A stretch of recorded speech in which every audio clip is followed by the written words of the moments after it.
Yes, let's begin 250. So 250 talks about what? Auditors' responsibilities relating to laws and regulations. Auditors' responsibilities relating to laws and regulations. There is another heading that is also widely circulated.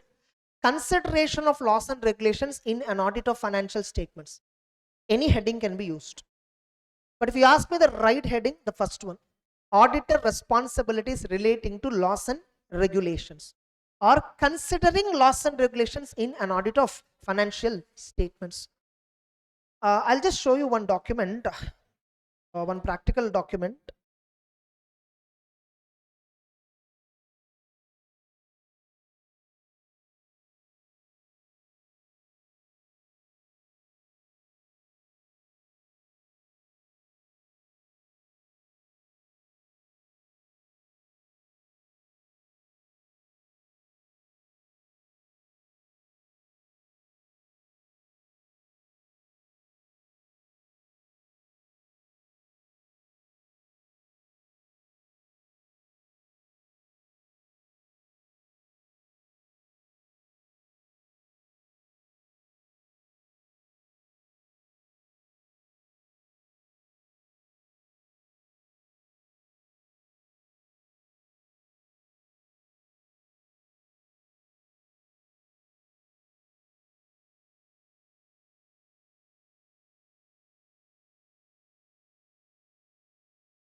Yes, yes, we'll see that.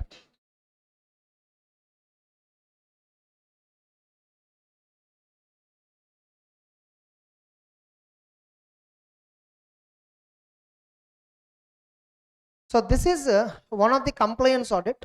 This is one compliance audit, like where the auditor is specifically appointed to check laws and regulations, where he is specifically appointed. This is like an agreed upon procedure. This is an agreed upon procedure where a practitioner is exclusively appointed to check list of laws and regulations applicable to the entity and what are the compliances under those laws and regulations. So these are the list of laws and regulations that are applicable to one entity where they have close to like almost 4,935 compliances. There are totally 4,935 compliances. Approximately some 30 to 40 laws were there. And this is the compliance audit workings. These are the compliance audit workings. So like these are the documentation of what are all the observations they made. So 4,935 observations, you can see 4,935 compliance checklists they prepared and they're doing it. If at all we are called for doing this kind of engagement, then 250 will not apply. That is what the non-applicability of point 250 says. 250 standard is not applicable when? Just a minute.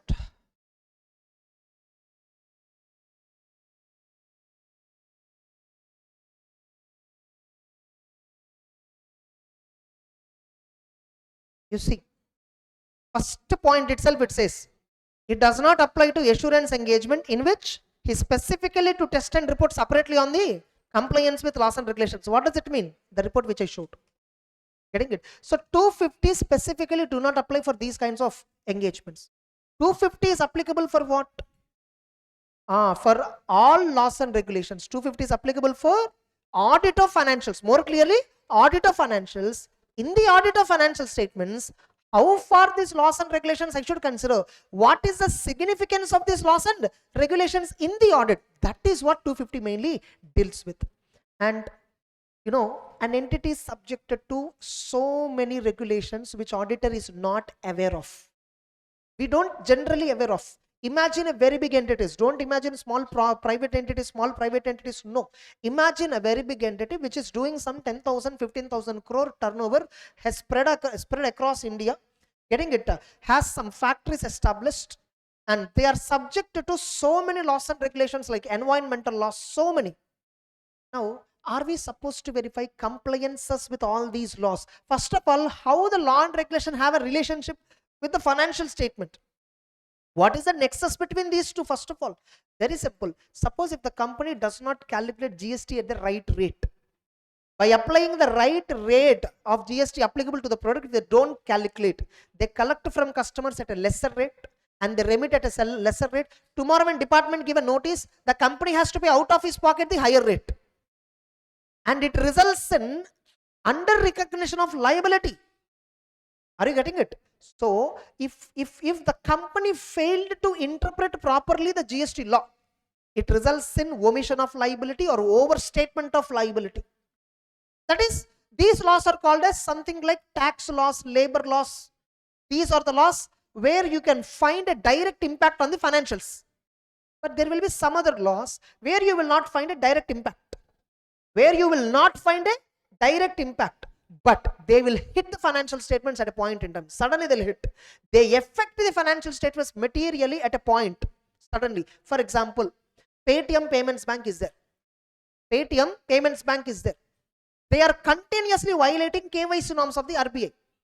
They are continuously violating. In spite of repeated reminders from the RBI, Paytm Payments Bank did not rectify their wrong practices which RBI continuously recommending them.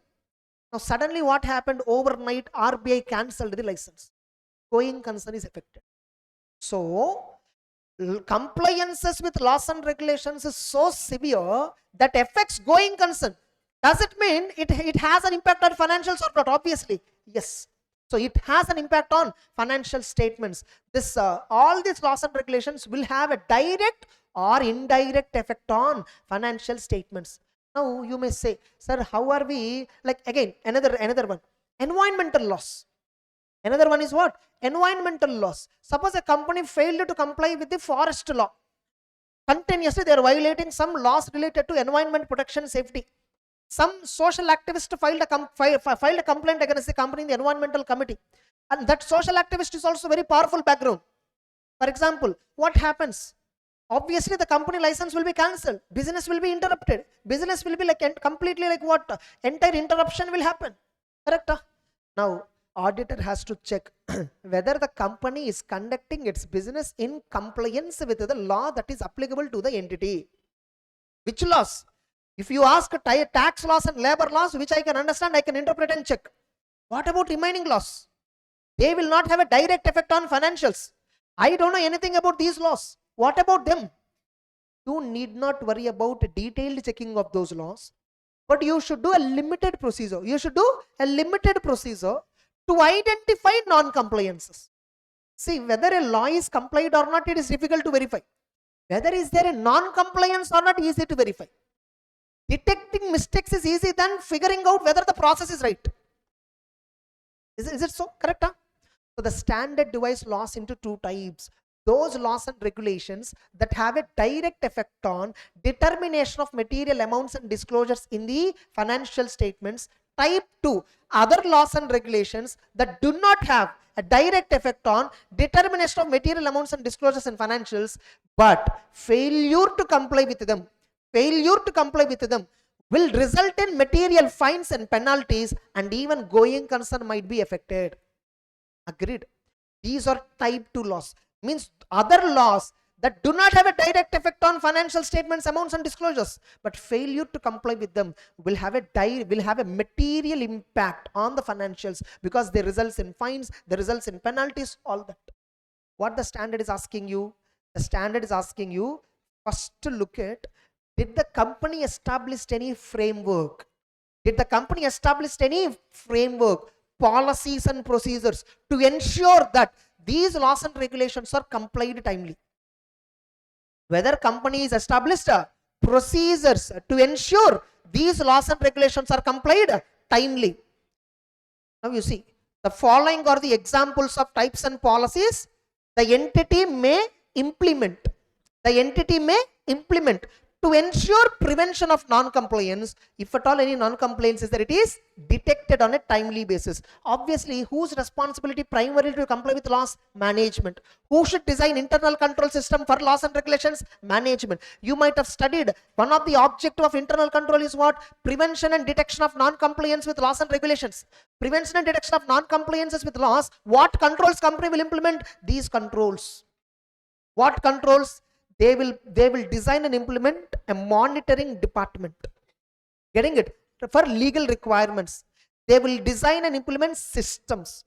That they will design a code of conduct for complying with laws. They will train the employees, make sure the employees understand the compliance process, and they engage legal advisors, and they maintain a register of laws and regulation. They maintain a register of laws and regulations, and monitoring the compliance and disciplinary mechanism against the employee who failed to comply with the code. For all this, company shall establish processes.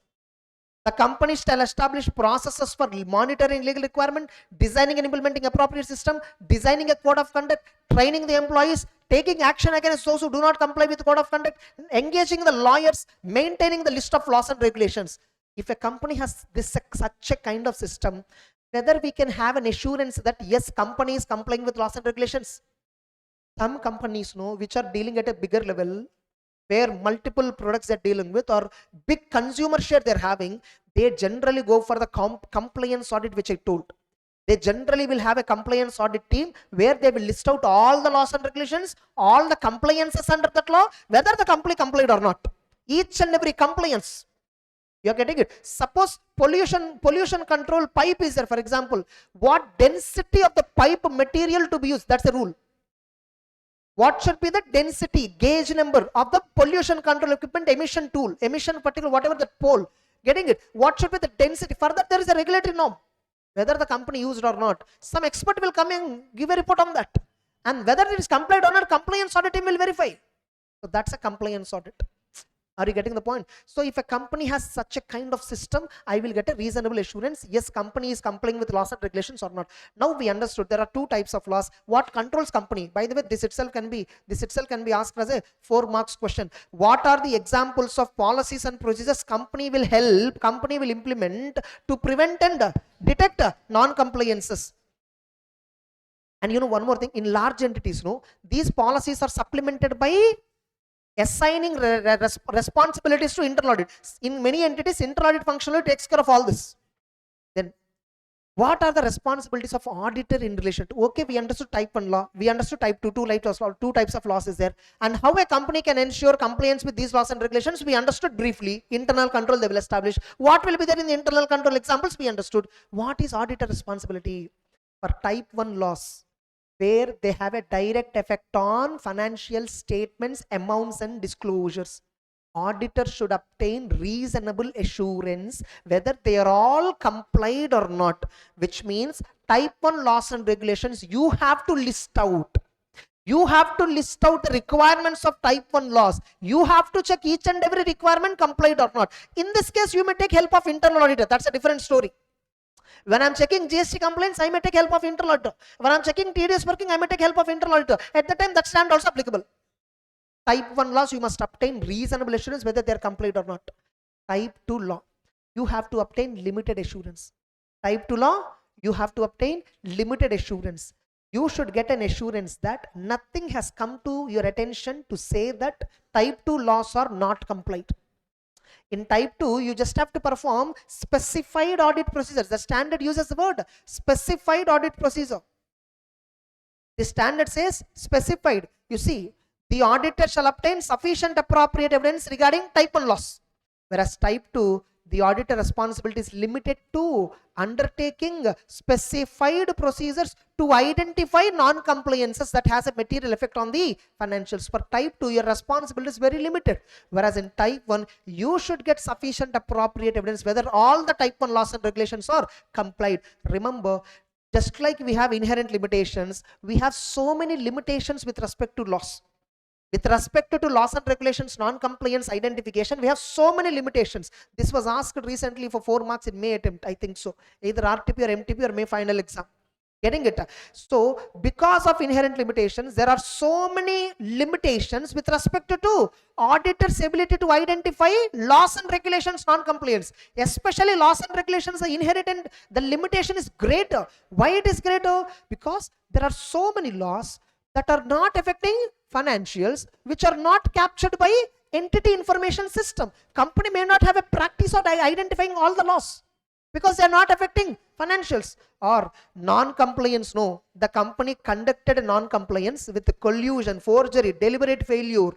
Deliberately they record, they did not identify this non-compliance. Or sometimes, no, whether a particular act in a particular law, whether that amounts to non-compliance or not is a matter of legal determination. Sometimes non-compliance is performed, but it is removed from the books of accounts. Auditor is less likely to become aware of it. These are the limitations. There are so many laws which does not affect financials, which were not recognized by company in the books of accounts and financial statements. There are so many laws. Management with collusion, forgery and all hidden the non-compliances, or management removed non-compliances. Sometimes whether it is a non-compliance or not, we can't identify. These are all limitations in the laws and regulations. Clear? That's it. Whatever it is, auditor has to be alert, skeptical, continuously alert to identify, is there any incidents or is there any circumstances that results in non-compliances. Clear? Then what auditor has to do? Understand, the auditor has to, what are the auditor's considerations about compliance with laws? This is like they are telling what is the procedure you have to perform. Specified audit procedure. What specified audit procedure you will perform for type 2 law? You will inquire management. You will inquire those charged with governance. You will inquire correspondence with regulatory authorities. You will inquire lawyers. You will verify fines and penalties ledger account. You will verify legal fees paid to lawyers. All these points I will verify and try to figure out for what purpose fine is paid, for what purpose penalty is paid, for what purpose lawyer fee is paid. I will ask management, did you know any, are you aware of any non-compliances? I will ask. I will say correspondence, mail that the company is receiving from legal authorities. Now, most of the big entities, they will have a separate mail ID which is given for various regulators. So all the regulators will communicate in the same mail ID. So when they're registering with GST, when they're registering with income tax law, when they're registering with environmental law, in all these cases, they will have a common mail ID. That will not be company's general mail ID. You're getting it? So check the interaction. Check any reminders from the lawmakers came, any reminders from regulatory came. Look at that correspondence. By looking at all this, you will identify, are there any non-compliances? It is not possible to list out 5,000 compliance list and verify. It's not possible. Technically, it is outside your competence. It is outside your competence to verify that, yes or no. So it is not possible for you, and you are not here. By the way, we are verifying laws and regulations right here as a part of audit under 250. Is that objective is to give opinion on that? No, our objective is same. Our objective is to give opinion on financials. In this process, we want to see whether any non-compliance impacting the financials or not. Clear? And you must finally get a written representation that all the non-compliances or suspected non-compliances have been disclosed to the auditor. You must do this entire audit procedure and get a representation finally that management has disclosed to the auditor all known non-compliances, suspected, possible non-compliances. Everything is to be disclosed to the auditor. Suppose no. So after doing this audit procedure, after gathering evidences, you may come across, you may identify some non-compliance, right? You may identify that when you're doing this entire procedure, you may identify non-compliance which company did not disclose you, which company internal control system failed to identify. What will you do? First, I will understand what is the non-compliance exactly, what exact mistake happened. And I will look at the further information to evaluate what is its impact on the financials. So some non-compliance is there with environmental law. I will ask this, so-and-so department, what it results in. He said some penalty will be levied, sir, because of this. Right now, this is not yet detected. You only detected it. So this is a penalty will be levied. When they will levy? Whenever they come for the next time inspection. When they will come for next time inspection? 15 days after it is there. So they will levy penalty. Condition for this is already existing on balance sheet date. Now it will levied, penalty will be levied later on. So it's a subsequent event. I'll ask them to adjust the financial statements. Understood? Next. So if auditor is suspecting there may be non-compliance, first discuss the matter with management. Discuss with top management. If they do not provide evidence, no, go and interact, go and get a legal evidence. Getting it? If at all sufficient information about lack of sufficient information about suspected non-compliance you are not getting, there is a possibility that there is a limitation on this scope. You need to interpret whether it is impacting the overall audit opinion. If sufficient information about this cannot be obtained, the auditor shall evaluate what is its effect on the auditor's opinion. If at all sufficient information about suspiciousness of a non-compliance, you are unable to see non-compliance, suspected non-compliance with possibility. Non-compliance means you found exactly what they did wrong. Then reporting non-compliance. Obviously, once you identify a non-compliance or you identified suspected non-compliance, you have to report to top management. Dear management, here I found some symptoms. Some fine is paid, but in that particular ledger journal entry, there is no explanation about why the fine is paid, and the fine amount is so big. So I am suspecting some severe non-compliance is there which I am not getting from books of accounts. So you please investigate further and get back to me. I will report it to top management. Getting it? So suppose if management or top management, they are only involved in non-compliance, I will report matter to next higher level authority. If at all chairman is at them, or if at all holding company is there which is monitoring this, I will report them if at all required. If at all there is no higher authority exist, get a legal opinion and decide accordingly. What about reporting the non-compliance in the financial statements? What about the reporting non-compliance in financial statements? Suppose you identified non-compliance or suspected non-compliances, and management also investigated and agreed that there is a possibility, and you asked them, please disclose the same in the financials, because your financial statements are saying we conduct our business in compliance with laws and regulations like that. So you disclose the entire non-compliance in financial statements. I asked company honestly disclose everything. Tell me which opinion I'll give. Unqualified. And can I highlight this non-compliance in emphasis of matter paragraph if required? Yes. In auditor's judgment, if you think it is usable for the user, you can highlight. Suppose management is not giving you information itself. They are not letting you to verify non-compliances. First of all, when I want to verify type 2 laws, such a big company, they didn't have a process itself. First question I showed, policies and process management supposed to implement internal control system. That itself is not there. Where it is extremely difficult for me to verify type 2 compliances, then it's a limitation on the scope of audit, limitation on the evidence obtaining process, and then I will give modified opinion, qualified or disclaimer depending upon the severity involved. That's it. Entire answer is over. You're getting it? Sometimes information is given, but you are unable to determine whether it is a non-compliance or not. You are unable to determine, which means why you are unable to determine, somewhere management is hiding something from you. If you are unable to determine non-compliance, it is generally treated as limitation on the auditor's evidence. Then also we will give which opinion? Modified opinion. And not just that, we have a requirement under Code of Ethics ICA NOCLAR. Yes or no? We have a Code of Ethics requirement NOCLAR. What the NOCLAR provision says, SCA 250 and NOCLAR are interrelated. I will not explain NOCLAR separately there. Okay, so what is NOCLAR?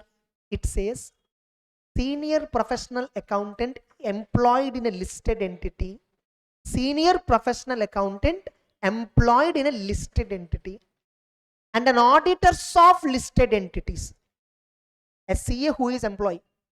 Which CA? Senior CA, senior professional accountant. Senior professional accountant means what? Those who are working in the company as an employee who are in key managerial roles or directors roles. That too for which company you are an employee? Listed entity. For you, NOCLAR concept is applicable.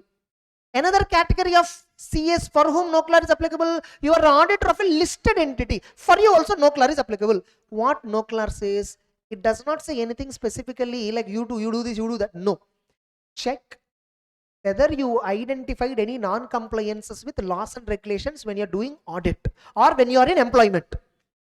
Check, do you have any requirement under any law?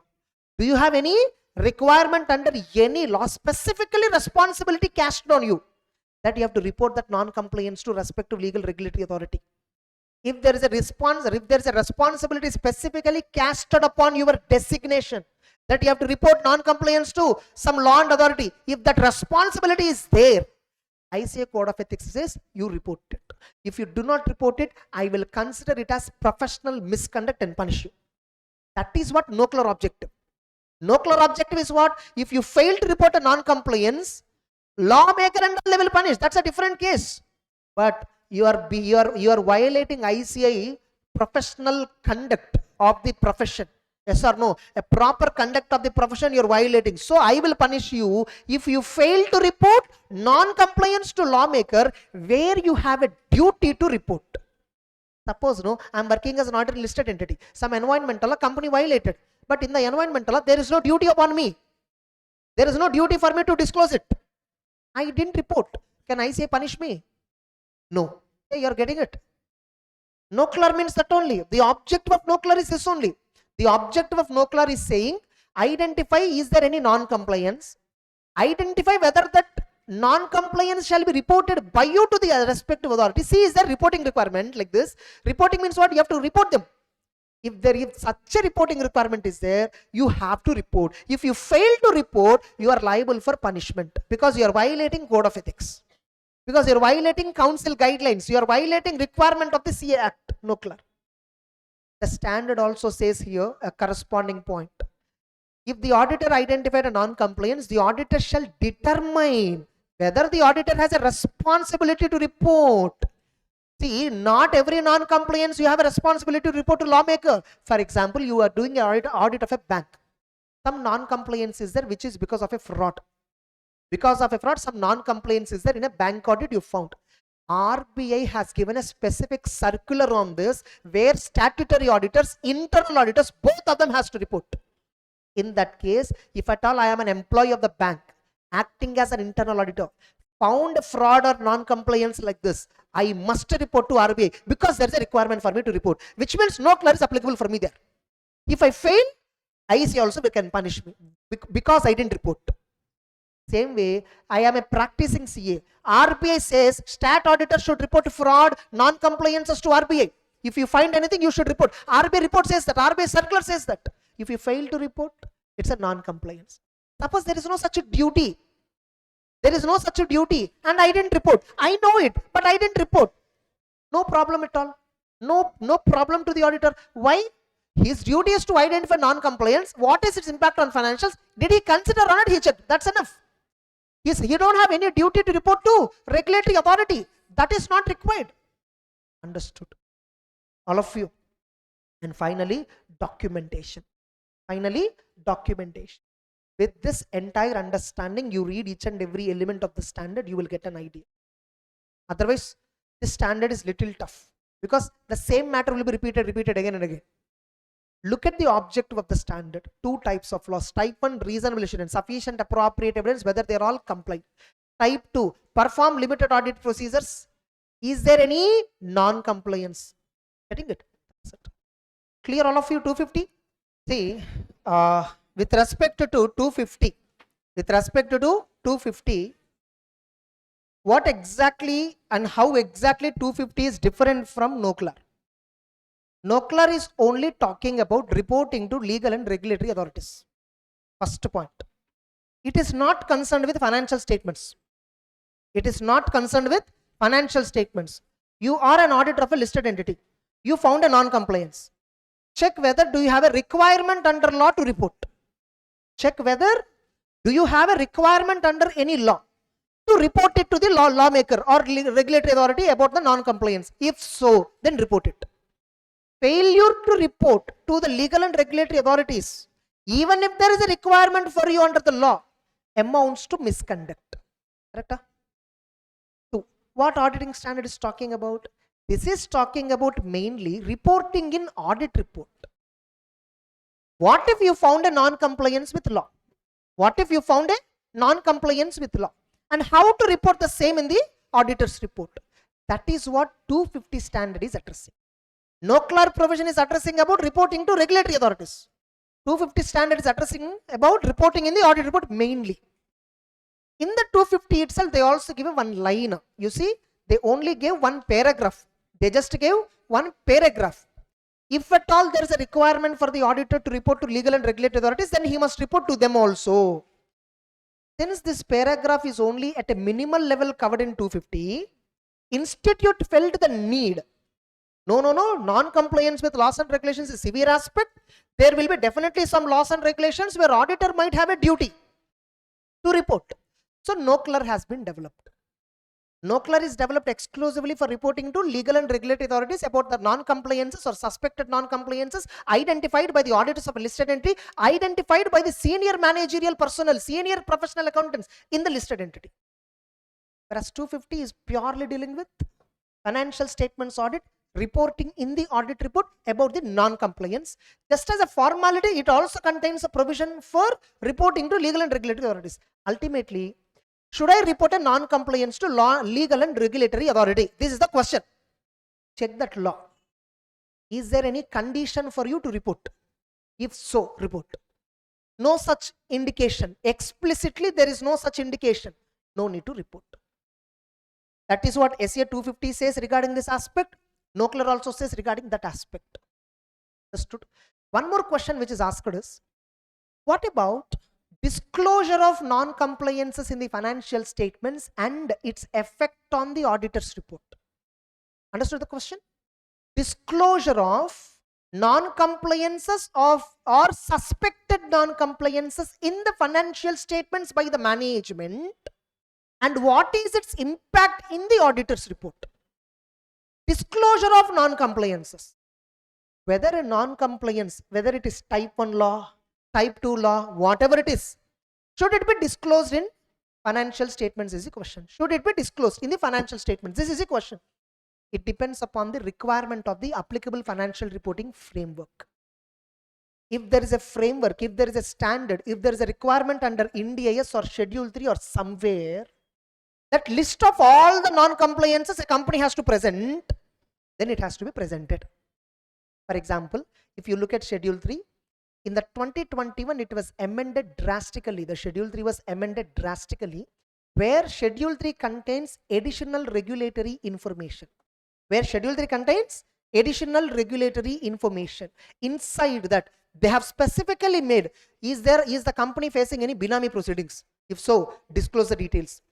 Is the company filing statements with bankers and all for working capital limits? Whether the statements are matching with books of accounts? If so, report it. If not, report it. These are the responsibilities there on the management itself. Not forget about auditor.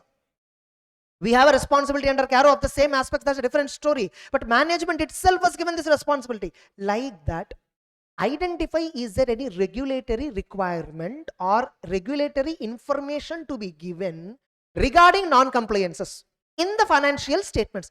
But tell me, type 1 non-compliances will affect the financials, right? So I have to for sure disclose it. The question generally comes for disclosure of non-compliances identified relating to type 2. Suppose some pollution environmental law company has violated. Should it be disclosed in the financial statements? If at all it is bringing a litigation against the company, if a litigation is there on the company, if the environmental has filed a litigation against the company, that litigation must be disclosed anyhow, because contingencies and commitments, that litigation.